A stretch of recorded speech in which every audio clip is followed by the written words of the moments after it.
Hey guys, আমি অমিতাভ আর আপনারা দেখছেন স্পোর্টস লাভার অমিতাভ ইউটিউব চ্যানেল। তো গাইস, আজকের এই ভিডিওতে মোহনবাগান ভার্সেস হায়দ্রাবাদ এফসির যে 2 তারিখ যে ম্যাচটা হতে চলছে, তো সেই ম্যাচে মোহনবাগান কীরকম স্ট্রং লাইন আপস নিয়ে নামতে পারে হায়দ্রাবাদের বিরুদ্ধে, তো সেটা নিয়ে আমরা ছোট্ট করে আলোচনা করে নেব। তো মোহনবাগানের এই মুহূর্তে যে আপডেট এবং সমস্ত প্লেয়ারদের ইনজিউরির আপডেট থেকে শুরু করে আরও যা সব সমস্যা কাটিয়ে এই ম্যাচে যে লাইন আপটা নিয়ে নামতে চলেছে, তো সেটা নিয়ে আমরা আলোচনা করব। তো তো যেটা কথা যে মোহনবাগানের অ্যাটাকিং মিডফিল্ডে এই ম্যাচের দায়িত্ব কে নেবে। তো আমরা অনেক দিন ধরেই শুনছিলাম যে গ্রেগ স্টুয়ার্ট কিন্তু ইনজুরিতে আছে। তো গ্রেগ স্টুয়ার্ট সত্যি ইনজুরিতে ছিল, যার জন্য আগের ম্যাচগুলো মিস করেছিল। এছাড়া দিমিত্রি প্যাট্রাটসেরও কিন্তু ইনজুরি নিয়ে একটা প্রশ্ন উঠেছিল। তো সেই কারণে হয়তো পরের ম্যাচে যে প্রশ্ন হচ্ছে সাহাল আব্দুল সামাদ খেলবে নাকি গ্রেগ স্টুয়ার্ট খেলবে। তো ম্যানেজমেন্ট এখন সাহাল আব্দুল সামাদকে দিয়েও শুরু করাতে পারে, কিন্তু যা শুনে নিয়েছি যে গ্রেগ স্টুয়ার্ট কিন্তু 2 তারিখে ম্যাচের জন্য পুরোপুরি অ্যাভেলেবেল আছে এবং একদম ফিট আছে। তো সে কোনো রকম সংশয় নেই গ্রেগ স্টুয়ার্টের আর ইনজিউরি নিয়ে। তো 2 তারিখ কিন্তু গ্রেগ স্টুয়ার্ট অবশ্যই হায়দ্রাবাদ এফসি বিরুদ্ধে সল্টলেক স্টেডিয়ামে কিন্তু নামছেন। তো গ্রেগ স্টুয়ার্টকে এখন প্রথমে নামাবে নাকি সেকেন্ড হাফের পরে নামাবে সেটা নিয়ে পুরোপুরিভাবে এখন বলতে পারবো না, কিন্তু গ্রেগ স্টুয়ার্ট যে লাইন আপসে থাকছে তো সেটা কিন্তু 100% কনফার্ম। তো সেই রকম যদি স্কোয়াড হয়, তো সেই রকম স্কোয়াডে কীরকম কীরকম প্লেয়াররা নামতে পারে।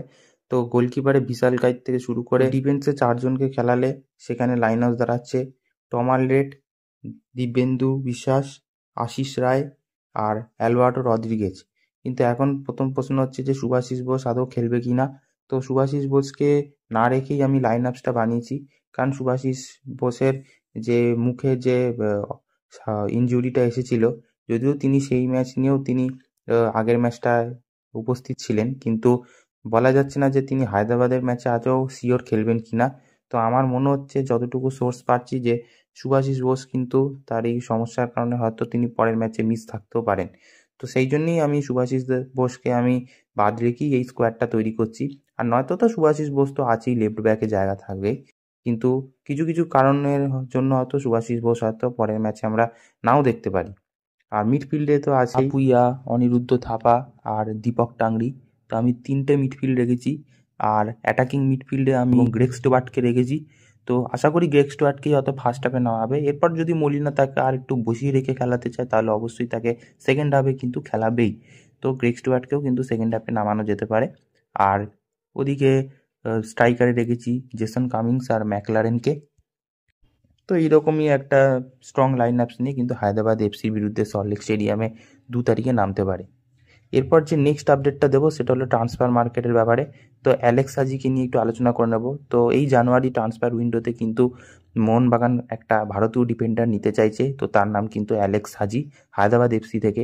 তো অনেকটাই কিন্তু বেশ বড় খবর পাওয়া যাচ্ছে যে এই জানুয়ারি ট্রান্সফার উইন্ডোতে কিন্তু মোহনবাগান কিন্তু একটা ভারতীয় ডিফেন্ডারকে সাইন করাতে পারে। তো সেটা হলো অ্যালেক্স হাজি। তো এছাড়া আর কোনো প্লেয়ারের সেরকম কোনো আপডেট নেই যে নতুন কোনো কাউকে আনবে কিনা, বাট হ্যাঁ, আসলে অ্যালেক্স হাজিকেই কিন্তু আনতে পারে। তো এটাই ছিল আপডেট। এরকম আরও আপডেট পাওয়ার জন্য অবশ্যই চ্যানেলটাকে সাবস্ক্রাইব করে বেল আইকন অল করে রাখো। তো দেখা হচ্ছে পরের ভিডিওতে। এবং